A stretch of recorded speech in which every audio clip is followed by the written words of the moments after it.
सहनाववतु सहनौ भुनक्तु सह वीर्यङ्करवावहै तेजस्विनावधीतमस्तु मा विद्विषावहै ॐ शान्ति शान्ति शान्तिः सर्ववेदान्तसिद्धान्त गोचरं तमगोचरं गोविन्दं परमानन्दं सद्गुरुं प्रणतोऽस्म्यहम्.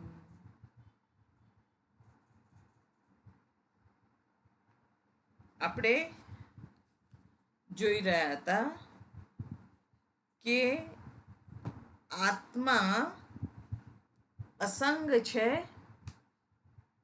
નિષ્ક્રિય છે, નિરાકાર છે અને એ આત્માની અંદર નીલતા જેવી રીતે આકાશ વગેરેમાં આપણે માની લઈએ છીએ કે નીલું આકાશ, તો આકાશ એટલે સ્પેસ, જગ્યા. આ જગ્યા છે એનો રંગ નીલો નથી, પણ આપણે માની લઈએ છીએ કે એ નીલા રંગનું આકાશ છે. તેવી જ રીતે આ જે અસંગ અક્રિય આત્મા છે એની અંદર આપણે ક્રિયતાની એટલે કર્તા છે, ભોગતા છે એવી બુદ્ધિ કરીએ છીએ. અને એ કેમ થાય છે? તો મોહના કારણે થાય છે. અને આગળ 198માં શ્લોકની અંદર વાત કરી હતી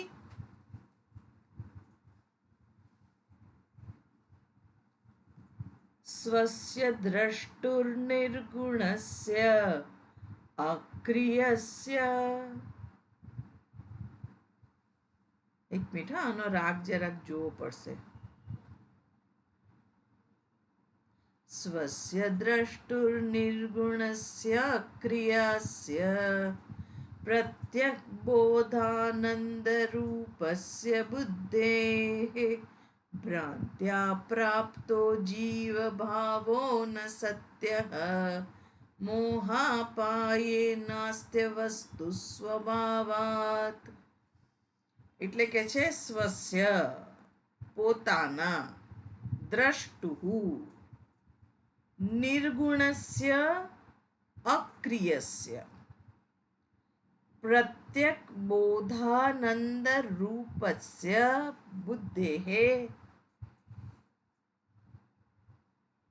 ભ્રાંત્યા પ્રાપ્તઃ જીવભાવઃ ન સત્યઃ મોહાપાયે એટલે મોહ અપાયે નાસ્તિ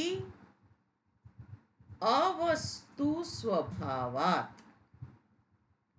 સ્વસ્ય એટલે પોતાના, દ્રષ્ટુઃ સાક્ષીના, નિર્ગુણસ્ય અક્રિયસ્ય જે નિર્ગુણ છે, અક્રિય છે, તેનું પ્રત્યક આત્મારૂપ બોધાનંદ રૂપસ્ય જે જ્ઞાન અને આનંદ સ્વરૂપનો બુદ્ધેઃ બુદ્ધિની ભ્રાંત્યા ભ્રમથી પ્રાપ્ત થાય છે. જીવભાવ ન સત્યઃ જીવભાવ સત્ય નથી. મોહ અપાયે ભ્રાંતિ દૂર થઈ ગયા પછી ન અસ્તિ જીવભાવ રહેતો નથી. અવસ્તુ સ્વભાવાત. કેમ નથી રહેતો? તો મિથ્યા સ્વભાવના કારણે. જે નિર્ગુણ છે, સાક્ષી સ્વરૂપ છે, નિષ્ક્રિય છે, જે પ્રત્યેક રૂપમાં પૂર્ણ આનંદ અને જ્ઞાન રૂપે અનુભવ થાય છે તે પરમ આત્માનો જીવ ભાવ મિથ્યા છે અને તે બુદ્ધિ દ્વારા નિર્મિત એક ભ્રાંતિ જ છે, કારણ કે સ્વભાવતઃ આ જીવ ભાવ મિથ્યા છે. તેથી મોહનો નાશ થતા જ આ જીવ ભાવ પણ સમાપ્ત થઈ જાય છે. અહીંયા કે છે જીવ ભાવ મિથ્યા છે, અને મિથ્યા એટલે આપણે જોયું તું વ્યવહાર યોગ્ય, અનુભવ સિદ્ધ, પણ વિચાર યોગ્ય નહીં. વિચાર યોગ્ય એટલે તત્વ વિચારથી જ્યારે વિચાર કરવામાં આવે છે ત્યારે એ એની યોગ્યતા સિદ્ધ કરતો નથી. કેમ? કારણ શું છે? કારણ કે વાસ્તવિક રૂપે આપણે જોઈએ તો આકાશની અંદર જે નીલતા આદિ, નીલતા એટલે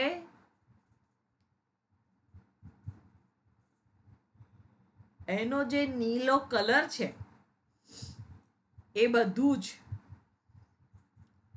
જેવી રીતે વાસ્તવિક રૂપે નથી. જે મલિનતા આકાશમાં જણાય છે તો આકાશની અંદર એ મલિનતા નથી. આકાશ શુભ્ર છે, સ્વચ્છ છે, એનો કોઈ રંગ નથી. પણ આપણને ધુમાડો ઉઠતો હોય ત્યારે આપણે કહીએ છીએ આકાશ ધૂંધળું થઈ ગયું છે. ધુમ્મસ હોય ત્યારે આપણે કહીએ છીએ ધુમાડો ઉઠતો હોય. તો એ વખતે આકાશ ધૂંધળું નથી થઈ જતું. તેવી જ રીતે પોતાના દ્રષ્ટુ એટલે સાક્ષી સ્વરૂપ, જે નિર્ગુણ નિરાકાર સ્વરૂપ છે, એ કેવું છે? તો એ બોધાનંદ સ્વરૂપ, એ બોધ સ્વરૂપ છે, આનંદ સ્વરૂપ છે. અને બુદ્ધિની ભ્રાંતિથી આ જીવ ભાવ પ્રાપ્ત થાય છે, જે સત્ય નથી. એટલે અહીંયા આગળ એક સુંદર ઉદાહરણ આપ્યું છે કે મેં જેલમાં એક સ્વપ્ન જોયું અને એની અંદર હું બગીચામાં કામ કરતો હતો. અને પછી શું થાય છે કે થોડા સમય માટે મને એવી ભ્રાંતિ ઉત્પન્ન થઈ છે હું જેલમાં છું અને એમાં સ્વપ્ન પાછું આવે છે. પણ સ્વપ્નમાંથી જાગી જાઉં પછી એ બગીચામાં કામે નથી કરતો ને જેલમાંય નથી. બેથી કોઈ જગ્યાએ નથી. એટલે અહીંયા આગળ કહે છે કે સ્વપ્ન પૂરું થયું અને એ ભ્રાંતિ દૂર થઈ. તેવી જ રીતે આ અવિદ્યા જ્યારે સમાપ્ત થઈ જાય છે ત્યારે બ્રહ્મ જ્ઞાન ઉદિત થવાથી આ ભ્રાંતિ દૂર થાય છે અને એ પરમ સત્યને લક્ષ્યમાં રાખી અને ત્યાં આગળ કોઈ દિવસ જીવ ભાવ હોતો નથી. આ અનુભવ આપણને સત્યવત પ્રતીત થાય છે, પરંતુ કેવળ ભ્રમ માત્ર હોવાથી તેની કોઈ સત્તા રહેતી નથી. કોઈ સત્તા એટલે સત્ય હોવાપણું, એ ભ્રમ દૂર થવાથી એ જેલ પણ નથી, એ બગીચો પણ નથી. એ આપણને જાગ્રત અવસ્થાની અંદર એ આપણને ખબર પડે છે. અને એટલે જ નરસિંહ મહેતા કહે છે ને, જાગીને જોઉં તો જગત દિશે નહીં, ઊંઘમાં અટપટા ભોગ ભાસે. એ ઊંઘ એની અંદર આપણને જ્યારે સ્વપ્ન આવે છે ત્યારે એ સ્વપ્નની દુનિયા આ જાગ્રતની દુનિયા કરતા જુદી હોય છે. એની અંદર હમણાં જ જોયું એ પ્રમાણે બીજું ઉદાહરણ આપણે જોઈએ તો ત્યાં આગળ આપણને હાથી ભરતનાટ્યમ કરતો દેખાય, તો હાથી કઈ એ ભરતનાટ્યમના સ્ટેપ્સ શીખવા માટે જાય છે અને પછી એનું ભરતનાટ્યમ હોય છે એવું નથી હોતું. હાથી કોક જગ્યાએ જોયો છે, ભરતનાટ્યમ કરતા કોકને કોક જગ્યાએ જોયા છે, અને બેની મિશ્રણ કરી અને આપણને એક ત્રીજું જ સ્વપ્ન આવે છે. તો એ સ્વપ્નની જે દુનિયા છે, અને આપણે જાગીને જોઈએ તો આપણે તો આપણા ખાટલામાં હોઈએ છીએ, એટલે એ સ્વપ્નની દુનિયા આ વાસ્તવિક જાગ્રત દુનિયા કરતા જુદી છે. બાકી આ 10x10 રૂમની અંદર હાથી આવે તો આપણે ક્યાં જઈએ? આપણે ક્યાં જઈએ એવું છે. એટલે અહીં આગળ એ વાત કરે છે. અને હવે આગળ 199 શ્લોકની અંદર કે છે યાવદ ભ્રાંતિસ્તાવદેવાસ્ય સત્તા મિથ્યા જ્ઞાનોજૃંભિતસ્ય પ્રમાદાત રજ્વામ સર્પો ભ્રાંતિકાલીનૈવ ભ્રાંતિર્નાશેનૈવ સર્પોપી તદ્વત. યાવત ભ્રાંતિ, જ્યાં સુધી ભ્રાંતિ છે, તાવત એવ અસ્ય સત્તા, ત્યાં સુધી આની સત્તા છે. ભ્રમ છે ત્યાં સુધી જ આની સત્તા છે, એટલે ત્યાં સુધી જ મિથ્યા જ્ઞાનની સત્તા છે. આની એટલે મિથ્યા જ્ઞાનની. અને મિથ્યા જ્ઞાન જૃંભિતસ્ય પ્રમાદાત, ઉજૃંભિતસ્ય, મિથ્યા જ્ઞાનને કારણે ઉત્પન્ન થયેલાની, ઉજૃંભિતસ્ય, ઉત્પન્ન થયું છે એની સત્તા છે. અને પ્રમાદાત, પ્રમાદના કારણે પણ એની સત્તા છે. એટલે પ્રમાદ એટલે અજ્ઞાન, જેને આપણે અત્યારે દુર્ગા સપ્તશતીના પાઠમાં મહિષાસુર તરીકે ઓળખીએ છીએ. મહિષ એટલે પાડો, અને એ અજ્ઞાનનું, અંધકારનું પ્રતીક છે. અને યમરાજાનું વાહન છે. ધર્મરાજાનું વાહન છે મહિષ, અને એ અજ્ઞાનનું પ્રતીક છે. અને દેવી અજ્ઞાનનો નાશ કરે છે. અને અજ્ઞાનના નાશ થકી યમરાજાના પાશમાંથી, ત્રાસમાંથી આપણે બચી શકીએ છીએ. એટલે એ રીતે એનો નાશ થાય છે. એટલે આ પ્રમાદના કારણે, અને બીજું એ અજ્ઞાનમાંથી જ ભ્રાંતિ ઉત્પન્ન થાય છે, એમાંથી જ મિથ્યા જ્ઞાન ઉત્પન્ન થાય છે. અને મિથ્યા જ્ઞાનના કારણે જ વાસ્તવિક રૂપે વસ્તુ જે છે એવી દેખાતી નથી, એનાથી કંઈક જુદી દેખાય આપણને. અને એનું ઉદાહરણ આપ્યું છે અહીં આગળ કે સર્પ રજ્વામ, જે રજ્જુ છે એની અંદર આપણને સર્પ દેખાય, અથવા તો કોઈ વાર એવું દેખાય કે આ ભૂછિદ્ર છે, પાણીનો રેલો જતો હોય આમ, તો આપણને એ દેખાઈ શકે કે રજ્જુ છે કે સાપ છે, એવું દેખાઈ શકે. પણ એક ભ્રમ છે. મંદ અંધકારની અંદર એવું દેખાવું આપણને કદાચ હોઈ શકે, પણ જે ભ્રાંતિ છે એનો નાશ થવાથી સર્પ રહેતો નથી. સર્પનો પણ જાણે કે નાશ થઈ જાય છે. એટલે આ પ્રમાણે આ પ્રસંગમાં છે. તર્કને સમાપ્ત કરતા અહીંયા આગળ શ્રી શંકરાચાર્યજી વિદ્યાર્થીને બતાવી રહ્યા છે કે ભ્રાંતિ અને મોહ બની રહે છે ત્યાં સુધી જ જીવનું અસ્તિત્વ બની રહે છે. પરમાત્મા સત્યનું અજ્ઞાન આ ભ્રાંતિને જન્મ આપે છે કે હું શરીર છું, હું મન છું, હું બુદ્ધિ છું.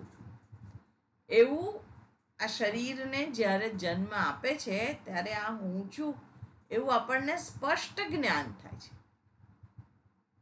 અને એ જ યથાર્થનું અન્યથા ગ્રહણ રૂપે પણ જ્ઞાન છે એવું કહી શકાય. કારણ કે વાસ્તવિક સ્વરૂપ તો મારું કયું છે? આત્મ સ્વરૂપ છે. અને એ આત્મ સ્વરૂપની અંદર આ જીવ ભાવ જે આરોપિત છે એ મિથ્યા છે. ને મિથ્યા જ્ઞાનના કારણે એમ થાય છે કે આ આંગળી હલે તો એમ થાય કે હું હલાવું છું, અથવા તો આપણે કંઈ બોલીએ તો થાય કે હું બોલું છું. હે, આ કોણે બનાવ્યું? તો મેં બનાવ્યું. એ જે થાય છે આપણને,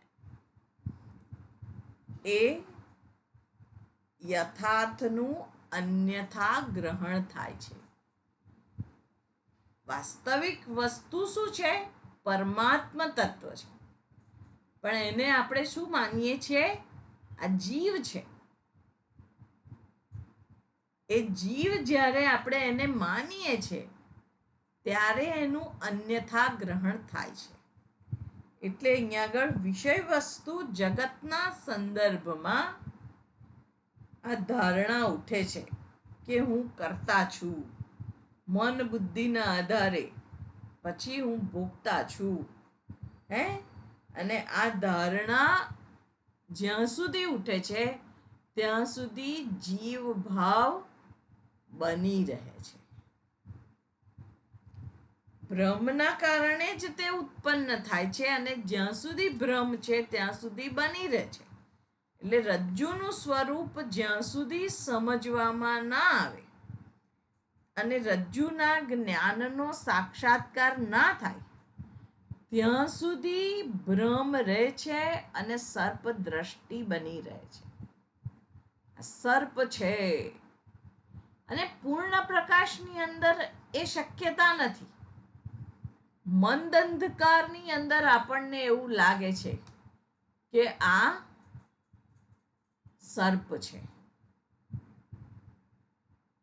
એટલે માનસિક ભ્રમણા જ્યાં સુધી આપણી દૂર થાય નહીં અને રજ્જુ છે એવું જ્ઞાન આપણને સ્પષ્ટ થાય નહીં, તેવી જ રીતે આ શરીરની અંદર પણ મોહવશાત, અજ્ઞાનવશાત જે એને દૂર કરે છે એ દેવી, યા દેવી સર્વભૂતેષુ વિદ્યારૂપેણ સંસ્થિતા નમસ્તસ્મૈ નમસ્તસ્મૈ નમસ્તસ્મૈ નમો નમઃ. એટલે એ જે મહિષાસુર મર્દિની, કેમ એ મહિષ એટલે જે અજ્ઞાનરૂપી અંધકારનો નાશ કરી અને મારા સાચા સ્વરૂપની મને પ્રાપ્તિ કરાવે છે, એ દેવીને આપણે પ્રણામ છે. અને એના માટે આ નવરાત્રિનું પર્વ છે. એટલે આ રીતે જ્યાં સુધી આપણી અંદરના આત્મતત્વનો સાક્ષાત અનુભવ થતો નથી ત્યાં સુધી અનેકત્વયુક્ત આ જગત, શરીર, મન, બુદ્ધિ એ ઉપકરણો દ્વારા આપણે આપણી જાતને આ હું છું એવું માનીએ છીએ. અને એકવાર આત્મજ્ઞાન થઈ જાય તો પછી આ જે ભેદ બુદ્ધિ છે એ રહેતી નથી. અને આ અનુભવ કોઈ અહીંયા આગળ કહે છે કે સાધનાના વિશેષ ફળ રૂપે ઉત્પન્ન થતો નથી.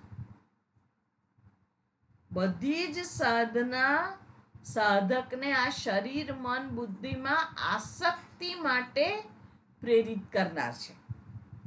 પણ અહીંયા આગળ સાચું જ્ઞાન જે અંતરદ્રષ્ટિ પ્રગટે છે ત્યારે જ એ ઇલ્યુઝન એ દૂર થાય છે. ભ્રાંતિયુક્ત જ્ઞાન દૂર થાય છે. અને બીજા ઉપનિષદની અંદર પણ દર્શાવ્યું છે કે આ શરીર કેવું છે. કઠોપનિષદમાં કહે છે સસ્યમિવ મર્ત્ય પચ્યતે સસ્યમિવા જાયતે પુનઃ. જ્યારે નચિકેતા એના પિતાજી પાસે જાય છે અને કહે છે કે મને કોને દાનમાં આપો છો, તો કહે છે જા તને યમરાજાને આપું છું. કારણ કે પુત્ર એ દાનમાં આપવાની વસ્તુ નથી, પણ છતાંય એના પિતાજીને ત્યાં આગળ મહેમાનો વધી ગયેલા જોઈને નચિકેતાને થાય છે કે હું પણ મારા પિતાજીની સંપત્તિ છું, તો એ આવી ગાયો દાનમાં આપશે વસુકી ગયેલી ગરડી થયેલી, જે લઈ જાય તો એ યજમાનને કોઈ રીતે ઉપયોગી નહીં હોય એવી વસ્તુઓ આપે તો એ દોષમાં પડે છે. એટલે જે આવેલા છે એ બધાને જો આવું આપે તો મારા પિતાજીને જે ફળ જોઈએ છે તે નહીં મળે. એટલે એ વારે વારે એમને પૂછવા જાય છે. એકવાર પૂછવા જાય, 2 વાર પૂછવા જાય, એ રીતે વારે વારે પૂછવા જાય છે. એટલે એમને ગુસ્સો આવે છે કે તને એકવાર ના પાડી કે હમણાં તું બેસી જા, બીજી વાર ના પાડી કે હવે ના પૂછીશ, ત્રીજી વાર પૂછવા જાય છે એટલે કે જા તને યમરાજાને આપ્યો.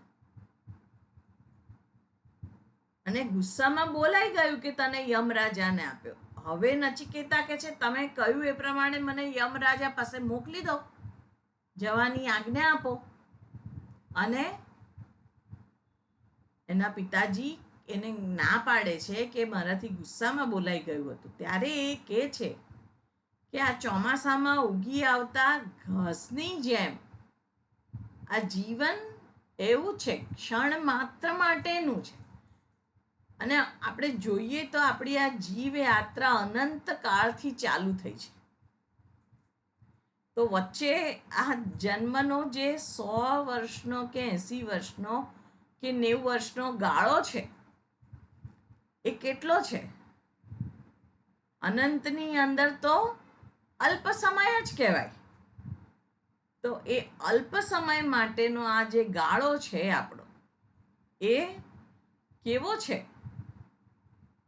એકદમ પેલા ચોમાસામાં ઉગી આવતા ઘાસ જેવો છે. એ ઘાસ ચોમાસામાં ઉગી આવે, પછી ઉનાળો થતાં એ પાછું સુકાઈ જાય છે.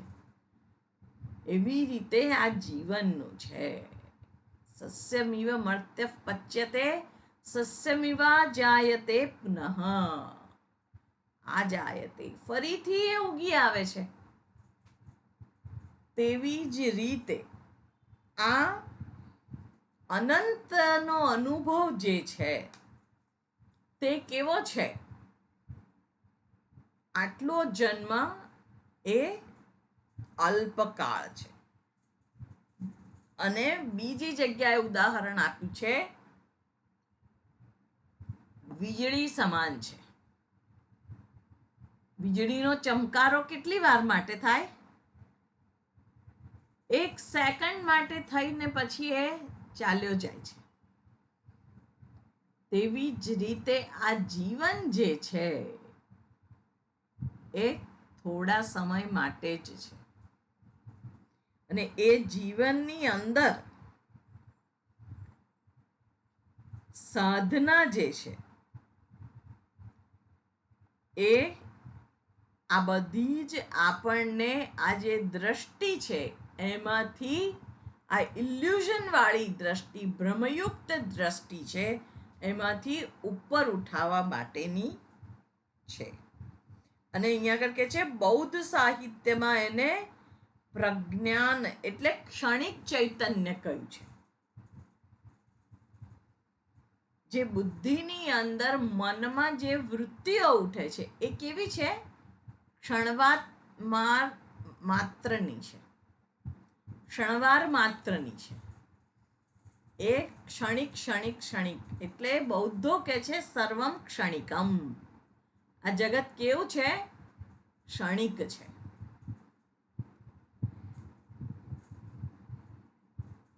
એટલે આ દર્શન અને ધર્મ આત્માની અપરોક્ષ અનુભૂતિ માટે સાધકના મનને તૈયાર કરવા માટે જે સેવા કરે છે એ મદદનીશની ભૂમિકા ભજવે છે.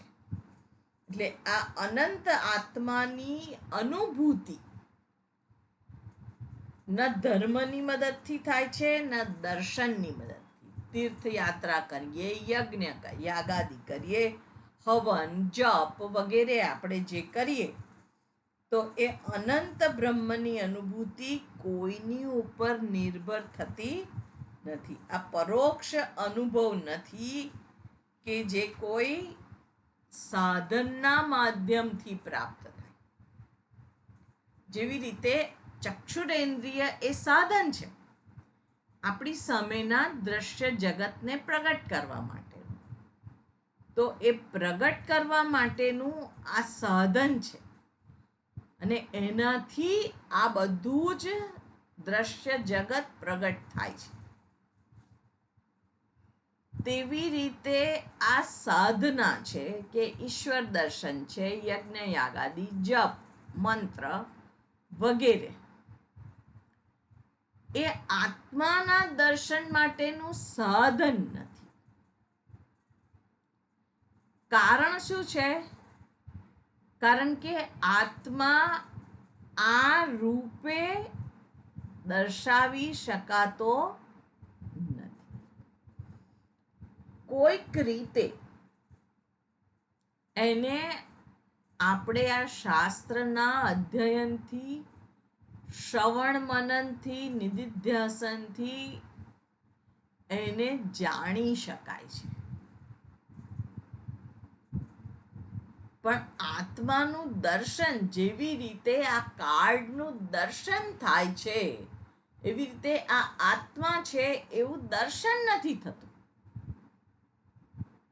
એટલે અહીં આગળ એ વાત કરે છે કે જ્યાં સુધી રજ્જુને રજ્જુ તરીકે આપણે ના સમજીએ ત્યાં સુધી ભ્રાંતિના કારણે, મિથ્યા જ્ઞાનના કારણે આ બધું હું છું એવું બની રહે છે. અને એ જ્યાં સુધી આ બધું બની રહે છે ત્યાં સુધી આપણે આ મન બુદ્ધિને સત્યતા આપ્યા જ કરવાના. અને જેટલું એને સત્યતા આપીએ છીએ એટલું મોટે ભાગે દુઃખી થવાતું હોય છે. આ દુઃખમાંથી બહાર નીકળવા માટેનો રસ્તો શું છે? તો જાણવું કે આ અલ્પ સમય માટે છે, અથવા તો મિથ્યા જ્ઞાનના કારણે આ સર્પમાં, રજ્જુમાં સર્પ ભાસી રહ્યો છે, અથવા તો સર્પમાં રજ્જુ ભાસી રહ્યું છે. રજ્જુમાં સર્પ દેખાય તો બહુ ડેન્જરસ નથી, પણ એનાથી ઉલટું દેખાય, સર્પમાં રજ્જુ દેખાય તો બહુ ભયાનક છે એ તો. એટલે એ જાણવું રહ્યું કે આત્મ તત્વ આ શરીર, મન, બુદ્ધિ જે સર્પ સ્થાનીય કહીએ કે રજ્જુ સ્થાનીય કહીએ, બંને રીતે જોઈ શકાય છે. પણ આપણે સેફ સાઈડ લઈએ તો રજ્જુ સર્પનું ઉદાહરણ એવું કહીએ છીએ કે રજ્જુમાં સર્પની ભ્રાંતિ થવી. એટલે આ શરીર મન બુદ્ધિ જે છે એની અંદર આ હુંત્વની જે નિષ્ઠા છે મારી કે આ હું જ છું, એ કેવું છે? એ ભ્રાંતિ માત્ર છે. એટલે ગુરુ અને શ્રુતિ, શ્રવણ પરંપરા આપણી, એના સાધન સ્વાધ્યાય બધાથી આ જગતને પરાવૃત્ત કરવા માટે આ સહાયભૂત થાય છે. એટલે મનની જે પૂર્વ કલ્પનાઓ છે એનાથી પૂરી રીતે પ્રત્યાહાર કરીને સંપૂર્ણ સતર્કતાથી એકાગ્ર ચિત્ત થઈને ધ્યાનમગ્ન થઈ શકે, એને જ અનંતનો જ્ઞાન પ્રાપ્ત થાય છે. આ અનંત સત્ય એ જ મારું વાસ્તવિક સ્વરૂપ છે. કારણ કે અનંત કાળથી આપણી યાત્રા જીવ તરીકેની ચાલુ છે, અને હજુ કેટલી યાત્રા આગળ જવાની છે, કયા જન્મ લેવાના છે, આપણને ખબર નથી. એટલે એ અનંત કાળથી ચાલુ થયેલી યાત્રા અનંત સુધી જવાની. ક્યાં સુધી જવાની? જ્યાં સુધી એ પોતે જાણી ના લે ત્યાં સુધી જવાની. અને અવિદ્યા જે છે એ અનાદિ છે. હવે એ આગળના 200મા શ્લોકની અંદર વાત કરે છે. અનાદિત્વમ વિદ્યાયાઃ કાર્યસ્યાપિ તથેષ્યતે ઉત્પન્નાયામ તુ વિદ્યાયામ અવિદ્યકમનાદ્યપિ. અહીંયા આગળ કે છે અનાદિત્વમ અવિદ્યાયાઃ કાર્યસ્ય અપિ તથા ઈષ્યતે ઉત્પન્નાયામ તુ વિદ્યાયામ અવિદ્યકમ અનાદિ અપિ. એટલે આ રીતે અનાદિત્વમ, જે અનાદિત્વ છે એ અવિદ્યાનું કાર્ય છે, અને એ રીતે એને જોવામાં આવે છે, માનવામાં આવે છે. ઈષ્યતે, માનવામાં આવે છે. ઉત્પન્નાયામ, ઉત્પન્ન થવાથી, તું, પરંતુ, વિદ્યાયામ, વિદ્યા આવિદ્યકમ, આવિદ્યકમ એટલે અવિદ્યાનું પરિણામ, આવિદ્યકમ, અને વિદ્યાયામ એટલે જ્યારે અવિદ્યા અને એનું કાર્ય એ બંને કેવા છે? અનાદિ છે. અવિદ્યા અનાદિ છે, અને એનું કાર્ય આ ત્રણમાંથી ઉત્પન્ન થયેલું જગત એ પણ કેવું છે? અનાદિ છે. અવિદ્યાના 3 ગુણો, સત્વ, રજસ, તમસ, એ ત્રણેય ગુણો કેવા છે? અનાદિ છે. અને એમાંથી ઉત્પન્ન થયેલું આ જગત એનું કાર્ય. તો કારણના ગુણો કાર્યમાં હોય જ, એટલે એ બધું જ અનાદિ છે. આ સત્વ, રજસ, તમસ જે આખા જગતમાં છે, પ્રત્યેક મનુષ્યની અંદર એ રહેલા છે, તો એ ક્યાંથી આવ્યા? અનાદિ છે. એટલે એ ઉત્પન્નાયામ તુ વિદ્યાયામ અવિદ્યમાનકમપી. અવિદ્યાનું પરિણામ છે અને આ રીતે એ અવિદ્યાનું પરિણામ હોવાથી એ અનાદિ છે. એટલે જ્યારે કારણ અનાદિ હોય તો કાર્ય પણ સમાન સ્વરૂપ જ હોય છે.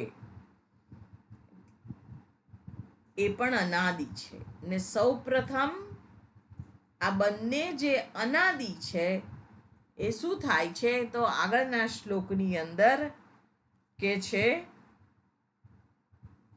201 શ્લોકની અંદર ચંદ્રિકાબેન. અનાદ્યપિતનો નિત્યમ પ્રાગભાવ ઇવ સ્ફુટમ અનાદેરપી વિદ્વંસઃ પ્રાગભાવસ્ય વીક્ષિતઃ. ઉપર એક લીટી રહી પ્રબોધે. મેં તો સ્ટાર્ટ જોયું જ નહીં ઉપર તો. હા પ્રબોધે સ્વપ્નવત સર્વં સહ મૂલમ વિનશ્યતિ અનાદ્યપિદમ નો નિત્યમ પ્રાગભાવ ઇવ સ્ફુટમ અનાદેરપી વિદ્વંસઃ પ્રાગભાવસ્ય વીક્ષિતઃ. એટલે અહીંયા આગળ કે છે પ્રબોધે સ્વપ્નવત સર્વમ સહ મૂલમ વિનશ્યતિ. પ્રબોધે સવારે, પ્રબોધે જ્ઞાન થાય ત્યારે, જાગી ગયા પછી શું કહે છે સ્વપ્નવત સહ મૂલમ વિનશ્યતિ. મૂળ સહિત જાગી જઈએ એટલે એ જેલ પણ નથી અને એ બગીચો પણ નથી, કંઈ જ રહેતું નથી. અને એ અવિદ્યા ભલે અનાદિ હોય તો પણ સમૂળ નષ્ટ થઈ જાય છે. સહ મૂલમ વિનશ્યતિ. અનાદિ અપી ઇદમ, અનાદ્યપીદમ છે ને એની સંધિ છે. અનાદિ અપી ઇદમ. નો એટલે નહીં, નિત્યમ નિત્ય. પ્રાક અભાવ જે પૂર્વમાં નહોતું એની જેમ. પ્રાક અભાવ એટલે પહેલા નહોતું. 100 વર્ષ પહેલા આપણે હમણાં જોયું આ શરીરમાં હું નહોતો એટલે પ્રાક, આ શરીરનો પ્રાક અભાવ કહેવાય. અને પ્રધ્વંસ અભાવ એટલે 100 વર્ષ પછી આ શરીરમાં હું નહીં હોઉં, એનો પ્રધ્વંસ અભાવ કહેવાય. એટલે પ્રાક અભાવ અને પ્રધ્વંસ અભાવ. જે પૂર્વમાં નહોતું, જે પછી નહીં હોય, એ પ્રાક અભાવ શબ્દથી અહીંયા દર્શાવ્યું છે. એટલે એની જેમ સ્ફુટમ, સ્પષ્ટ છે કે આ દ્રશ્ય જગત પણ નિત્ય નથી. આપણે આ દ્રશ્ય જગતને જે જોઈએ છે એ પણ નિત્ય તો નથી જ. અમારી પાછળ જે કંઈ આ ચિત્ર દેખાય છે તો એ ચિત્ર રૂપે જે ફ્રેમ છે એ એક કાળ તો હતો જ કે જ્યારે નથી. પછી એનું પિક્ચર લેવામાં આવ્યું, પછી એની ફ્રેમ કરાવવામાં આવી, પછી એને ત્યાં આગળ એ જગ્યાએ લગાડવામાં આવ્યું. અને બની શકે કે અમુક વખત પછી એ ચિત્ર જે ફ્રેમ છે એ ના પણ હોય. એ સ્વરૂપે, ફ્રેમના સ્વરૂપે તો એ નથી જ હોવાની, એનું બીજું સ્વરૂપ થઈ ગયું હોય. એટલે અહીંયા આગળ એ વાત કરે છે કે અનાદિત્વમ અવિદ્યાયાઃ કાર્યસ્યાપી તથા ઇષ્યતે. અવિદ્યા અને એનું કાર્ય કેવું છે? અનાદિ છે. અને તેવી જ રીતે આ વિદ્યાના ઉત્પન્ન થવાથી પ્રબોધે સ્વપ્નવત સર્વમ સહમૂલમ વિનશ્યતિ. સ્વપ્નવત સમૂલમ વિનશ્યતિ. જાગી ગયા પછી કંઈ રહેતું નથી. આપણે જોયું હમણાં જ કે હું જેલમાં મને પૂરી દેવામાં આવ્યો અને જેલની અંદર હું બગીચા કામ કરતો હતો અને પાછો મારા રૂમમાં પૂરવામાં આવ્યો. જાગી ગયા પછી એ બગીચો ક્યાં છે? આપણા રૂમમાં. એ જેલ ક્યાં છે? આપણા રૂમમાં નથી. આ 10x10ની રૂમમાં કશું નથી. બધું જણાયું હતું, પણ એ ક્યાંથી જણાય છે? તો જાગ્રત કાળની અંદર આપણને ખબર પડે છે કે આ સ્વપ્નમાંથી હવે હું જાગી ગયો, એના માત્રથી જેલમાંથી છૂટી ગયો. એટલે અહીંયા આગળ જાગી ગયા પછી સ્વપ્ન નષ્ટ થઈ જાય છે. પ્રાગ ભાવની જેમ સ્પષ્ટ છે કે આ દ્રશ્ય જગત નિત્ય નથી. એટલે જ્યાં આગળ સુધી અજ્ઞાન છે, તો અજ્ઞાન છે ત્યાં સુધી આ જેલ પણ સત્ય છે. અને એકવાર જાગી ગયા પછી આ જેલ કેવી છે? મિથ્યા છે. જ્યાં પ્રકાશ છે ત્યાં અંધકાર હોઈ શકે નહીં. તેવી જ રીતે અનાદિકાળથી આજે મહિષ, પ્રમાદ, અજ્ઞાન જે મારી ઉપર સવાર થઈ ગયેલું છે, એને દેવીની કૃપા માત્રથી, એટલે બહુ સુંદર વિષ્ણુ સહસ્ત્ર નામનો શ્લોક છે.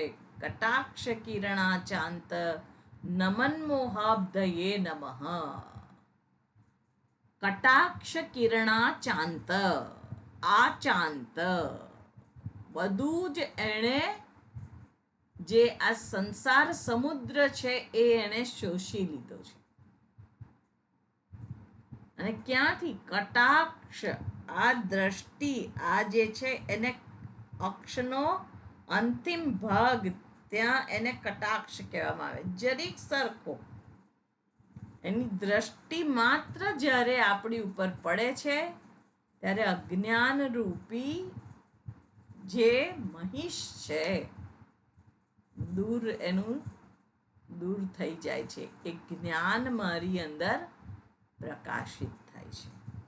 એટલે અવિદ્યા પોતાના કાર્ય સહિત, એની ભ્રાંતિઓ સહિત એનો નાશ થાય. ભલે તે અનાદિ કેમ ના હોય.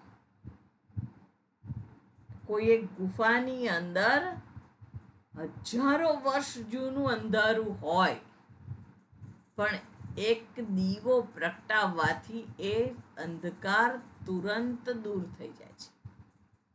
તેવી જ રીતે આ સ્વપ્નમાંથી જાગી જવાથી સ્વપ્ન પૂર્ણ રીતે નાશ પામે છે. એટલે જાગવું અગત્યનું છે. આપણે જાગી જઈએ કોઈ, એ બહુ અગત્યનું છે. એનાથી સંપૂર્ણ અવિદ્યા સમાપ્ત થઈ જાય છે. એટલે એ જે અધ્યાત્મ સાધનાની ઉચ્ચતમ અનુભૂતિમાં આ કારણ જે છે એ નષ્ટ થઈ જાય છે. સત્યનું જ્ઞાન થાય ત્યારે સમસ્ત કાર્ય પોતાના કારણ શરીર સાથે, ભલે તે કારણ અનાદિ હોય, એ નષ્ટ થઈ જાય છે. પ્રાગ અભાવની જેમ. અહીંયા આગળ આ પ્રાગ અભાવ જે શબ્દ છે એ તાર્કિકો દ્વારા આપણા શાસ્ત્રમાં પ્રચલિત થયેલો છે. એટલે તાર્કિકો દ્વારા બોલાતો શબ્દ છે, જેને નૈયાયિકો કહેવામાં આવે છે, એનો પારિભાષિક શબ્દ છે. એ કયો શબ્દ છે? તો પ્રાક અભાવ. એટલે અહીંયા આગળ ઉદાહરણ આપ્યું છે કે કોઈ એક ઘડો, જે ઘડો બનતા પહેલા ક્યાં હતો? માટીમાં હતો. માટી, એમાંથી આપણે સફરજન, જે આપણે ખાવા યોગ્ય છે એ, કલર કરેલું પેલું સફરજન માટીમાંથી બનાવી શકાય, માટીના રમકડા. પણ એવું નહીં, જે આપણે ખાઈ શકીએ છીએ એ સફરજન માટીમાંથી આપણે સીધું બનાવીને ખાઈ શકતા નથી. નહીં તો મોઢું બધું અંદર માટીથી જ ભરાઈ જાય. પણ જે ઘડો બને છે એ માટીમાંથી બને છે. એટલે માટીમાંથી આમ ઘડા બનીને બહાર નથી આવતા. કોઈ એક જગ્યા નથી કે જે માટીમાંથી ઘડા આવતા હોય. પણ જે ઘડા છે એનું અસ્તિત્વ શું છે? માટી જ છે. એટલે આપણે કહીએ છીએ કે માટીમાંથી ઘડો આવે છે. એટલે અહીંયા આગળ એ તાર્કિકોની ભાષાની અંદર કહે છે કે માટીમાં ઘટ સામર્થ્ય છે અને માટીમાં અવ્યક્ત ઘટ છે. હવે આ અવ્યક્ત ઘટ નિર્માણ પહેલા અવ્યક્ત હતો, પછી વ્યક્ત થાય છે અને પછી પાછો માટીમાં ભળી જાય છે. એના તૂટી જાય એટલે ઠીકરા થઈ જાય ને પછી એનું ચૂર્ણ કરીને પાછો એને માટીમાં ભેળવી દેવામાં આવે, ત્યારે પણ એ માટી જ છે. એટલે પ્રાક અભાવ એટલે એ જે ઘડો નિર્માણ થયો એની પહેલાનો, જે હમણાં આપણે ઉદાહરણથી જોયું કે આ શરીર રૂપે હું 100 વર્ષ પહેલા નહોતો, એ પ્રાક અભાવ છે. એટલે પ્રાક અભાવ વ્યક્ત થઈ ગયો. હવે આ પ્રશ્ન છે કે માટીમાંથી ઘડો જે ઉત્પન્ન થયો છે એ અનાદિ છે? ના, અનાદિ નથી. કેમ? એનો આદિ છે. એક સમયની અંદર કુંભારે એ ઘડો બનાવ્યો, એટલે એનો પ્રાક અભાવ હતો, પહેલા અભાવ હતો, અને પછી ઘડો વ્યક્ત થયો, અને પછી જે સંભાવના હતી એ પ્રગટ થઈ છે. અને જે અનાદિ હોય તે અનંત હોવું જોઈએ, પણ આનો તો આદિ થયેલો છે એટલે એ અનંત હોઈ શકે નહીં.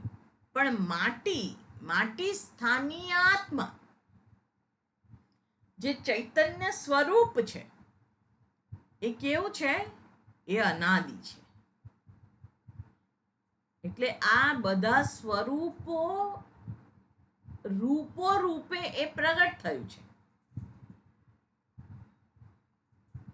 પણ વાસ્તવિકતા એની અનાદિ છે. એટલે અહીંયા આગળ એ વાત કરે છે. એટલે અનાદિ હોવા પ્રબોધે સ્વપ્નવત સર્વમ સહમૂલમ વિનશ્યતિ અનાદિ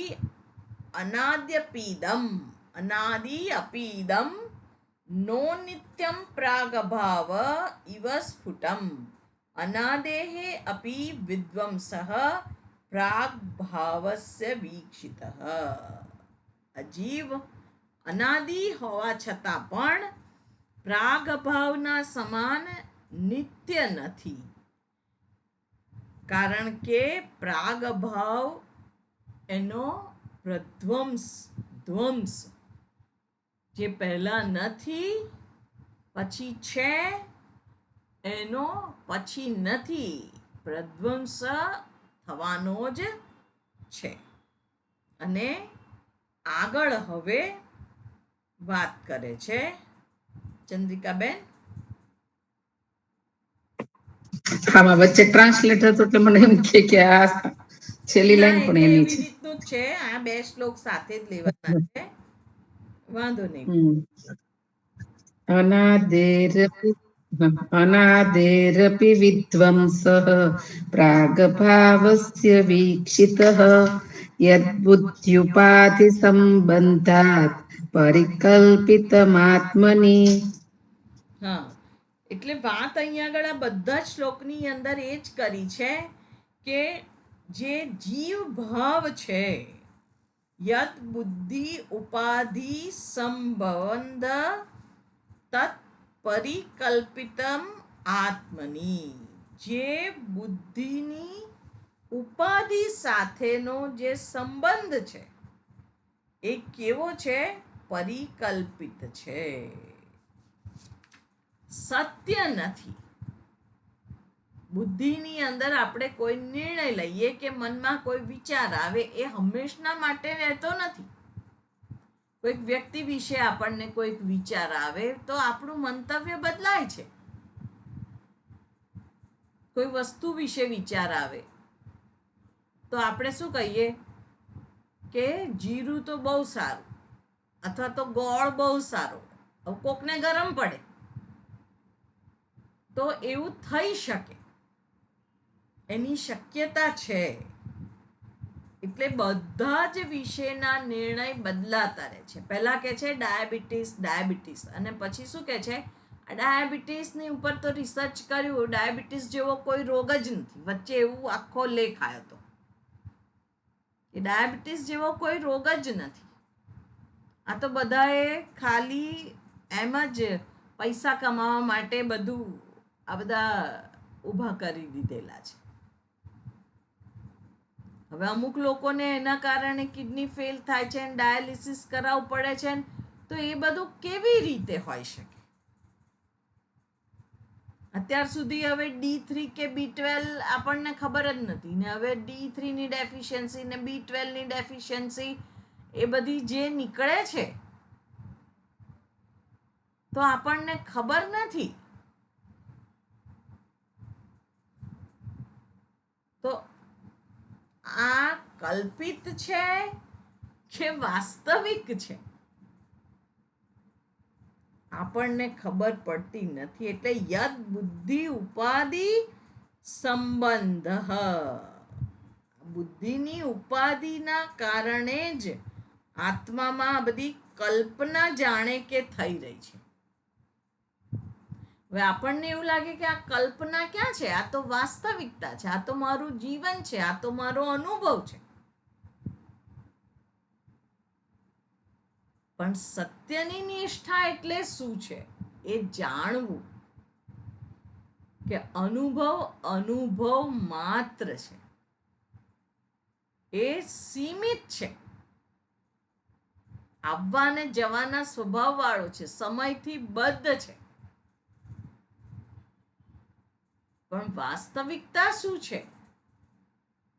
વાસ્તવિકતા આપણે આપણી જાતને કેવી જોઈએ છે એ આપણી વાસ્તવિકતા છે. અને શાસ્ત્ર કહે છે કે તું પામર નથી, બિચારો નથી, તું આનંદ સ્વરૂપ છે. એટલે એ મારી વાસ્તવિકતા છે. એટલે આ બધા જ શ્લોકની અંદર વાત શું કરી છે? એક જ વાત કરી છે કે જીવ ભાવ ભ્રાંતિથી ઉત્પન્ન થયેલો છે, અને પૂર્ણ આત્મા જે છે એ આત્મ તત્વ એ કેવું છે? એ મારી અંદર જ સત્ય રૂપે, હું રૂપે પ્રગટ થયેલું છે. એટલે એ વાત અત્યારે કરી રહ્યા છે. અને હજુ આ સંદર્ભની જ વાત હજુ થવાની છે 200 8મા શ્લોકની સુધી, એટલે એને હવે આગળ આપણે આવતી વખતે જોઈશું. ઓમ પૂર્ણમદ પૂર્ણમિદં પૂર્ણાત પૂર્ણમુદચ્યતે પૂર્ણસ્ય પૂર્ણમાદાય પૂર્ણમેવાવશિષ્યતે. ઓમ શાંતિ શાંતિ શાંતિ. હરિઃ ઓમ શ્રી ગુરુભ્યો નમઃ. હરિઃ ઓમ.